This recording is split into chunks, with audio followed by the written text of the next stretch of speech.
Eits, seperti biasa, sebelum lanjut jangan lupa like, subscribe, dan tekan tombol notifikasi kamu di bawah video ini ya. Islam melarang, kita dilarang oleh Nabi kita tidur menjelang maghrib, betul? Bukan karena nanti ketindihan setan, bukan ya. Secara medis diketahui bahwa orang yang kebiasaan tidur antara asar sampai maghrib itu akan menurunnya daya tahan tubuh. Jadi gampang sakit infeksi Pak kalau Bapak tidur menjelang maghrib. Kalau sekali lagi setelah sholat subuh gampang pikun, aliran darah ke otak itu tersumbat, ya, jadi stroke penyakitnya. Tapi kalau tidur setelah asar sebelum maghrib, itu daya tahan tubuh kita akan menurun. Materi terakhir ini 6 langkah praktis, ya, Bapak bisa lakukan di rumah mulai hari ini. Langkah pertama, mulai hari ini jangan makan malam Pak.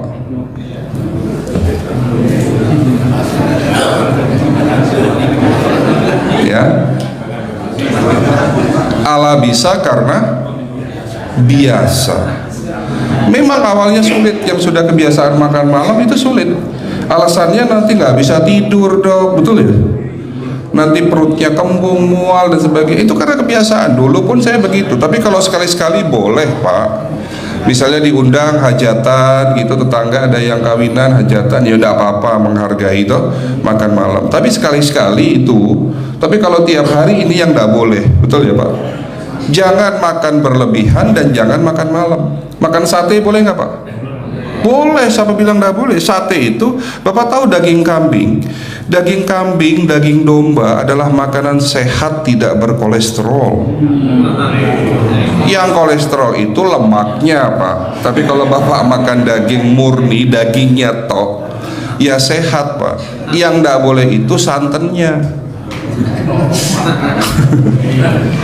Jadi makan gulai itu jangan, kalau gulai sate aja udah, ya, ataupun dibuat apalah, dibuat empal, ya. Oke, itu yang pertama. Yang kedua, tolong catat, jangan tidur larut malam Pak. Batasan tidur jam berapa Pak? Jam 11 paling telat. Jadi jam 10 harus sudah tidur. Kenapa? Apa penjelasan medisnya? Orang yang tidur di atas jam 11 akan terganggu fungsi livernya Pak. Dimana liver kita ini fungsinya banyak, ya, ada 500 fungsi liver loh Pak.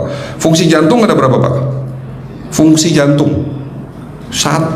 Fungsi jantung tugasnya untuk mompa darah. Fungsi ginjal ada berapa? 2. Absorpsi dan filtrasi.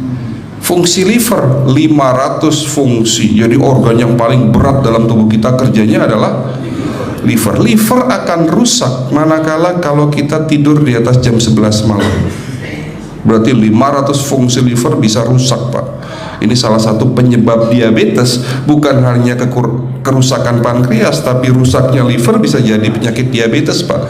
Jadi kalau sakit diabetes itu yang terganggu itu sebetulnya bukan hanya pankreasnya, livernya pun rusak, ususnya pun rusak. Makanya dalam pengobatan diabetes di klinik kami itu bukan hanya ngobatin pankreas, tapi 3 organ penting ini saya obati: usus, liver, dan pankreas. Kebanyakan kenapa kalau dalam pengobatan tradisional mereka taunya diabetes itu hanya pankreas, ya kan? Tapi di sini dalam pengobatan holistik, orang yang kena liver itu 3 organ ini pasti rusak: usus, liver, dan pankreas. Salah satu penyebab dari kerusakan liver akibat kebiasaan tidur larut malam. Jadi salah satu penyebab diabetes pun bisa karena tidur larut malam. Ya, batasan tidur jam berapa?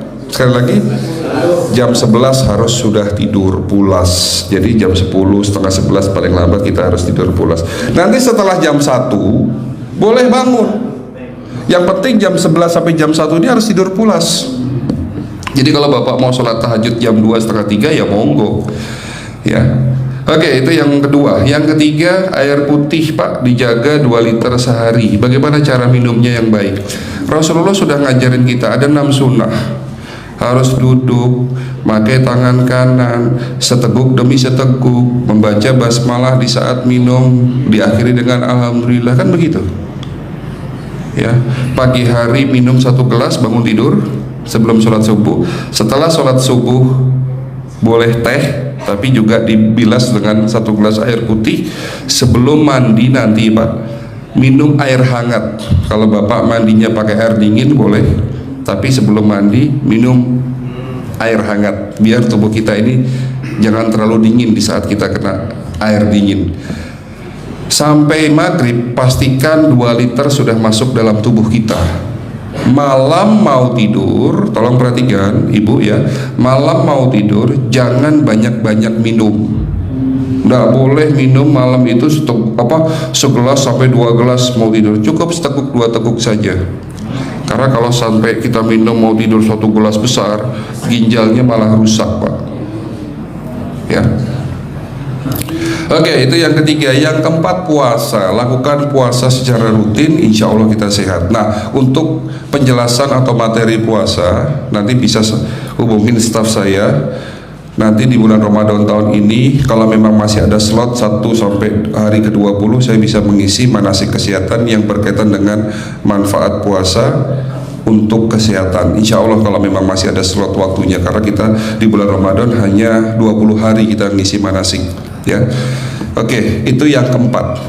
Langkah keempat. Langkah 1, 2, 3, 4. Langkah kelima. Nah, sebelum saya menjawab yang kelima, saya ingin membacakan sebuah sabda Rasulullah. Rasulullah bersabda, di dalam tubuhmu ada segumpal daging. Jika segumpal daging itu sakit, akan sakitlah seluruh tubuhmu. Dan jika segumpal daging itu rusak, akan rusaklah seluruh tubuhmu. Apa itu segumpal daging? Segumpal daging itu adalah hati. Tapi ternyata yang dimaksud Rasulullah itu bukan liver Pak. Yang dimaksud Rasulullah adalah hati kita, roh kita, jiwa kita, perasaan kita. Kalau hati kita rusak, kita banyak penyakit hati, iri, dengki, sombong, takabur dan sebagainya. Penyakit fisik akan muncul dalam tubuh kita. Ya, tidak ada orang stres itu sehat, betul tidak Pak? Tidak ada orang yang suka marah-marah itu sehat, betul tidak? Bahkan Rasulullah menganjur senyum adalah ibadah. Senangkan orang lain, permudah urusan orang lain, insya Allah kita sehat ya. Jadi itu langkah ke-5. Langkah 1 sampai langkah ke-5 sifatnya individual, Bapak bisa lakukan sendiri di rumah. Tapi langkah ke-6 ini butuh bantuan pihak dokter atau rumah sakit. Kira-kira langkah ke-6 apa Pak? Lakukan pemeriksaan sebelum sakit. Jadi periksa itu jangan nunggu sakit baru periksa. Jangan seperti kayak Bu Ustazah tadi, diajak periksa, jawabannya takut ketahuan penyakitnya. Setelah stroke baru datang ke klinik untuk minta diperiksa. Kalau sudah stroke susah nggak nyembuhinnya Pak? Kata kayak beliau nih, sudah 2 tahun tidak sembuh-sembuh karena sudah terlanjur stroke. Tapi kalau beliau melakukan general check up, mohon maaf ya Pak, kalau beliau melakukan general check up rutin, insya Allah tidak akan kena stroke, karena sebelum stroke sudah diobati dulu. Karena stroke ini bisa kita lihat dalam scanning dengan alat yang saya punya, insya Allah kelihatan ini. Oh ini sudah mulai ada tanda-tanda mau penyumbatan, buru-buru diobati. Memang takut Pak, tapi pesan saya jangan takut. Ya, lakukan pemeriksaan supaya kita tahu, supaya kita kenal. Gitu ya Pak. Jadi kira-kira di jemaah ini ada enggak yang mau saya ajak periksa kita semua? Pesan terakhir dari saya, lakukan pemeriksaan sebelum terlambat. Ini pesan saya dan pesan seluruh dokter di dunia sebetulnya. Lakukan pemeriksaan sebelum terlambat. Ya, karena dengan kita melakukan pemeriksaan kita akan kenal tubuh kita. Kalau sudah kenal kita akan sayang sama tubuh kita. Betul Pak? Ada pepatah mengatakan tidak kenal tidak sayang. Cukup sekian dari saya. Mohon maaf kalau penyampaian kami kurang baik. Akhirul kalam, wabillahi taufiq wal hidayah. Wassalamualaikum warahmatullahi wabarakatuh.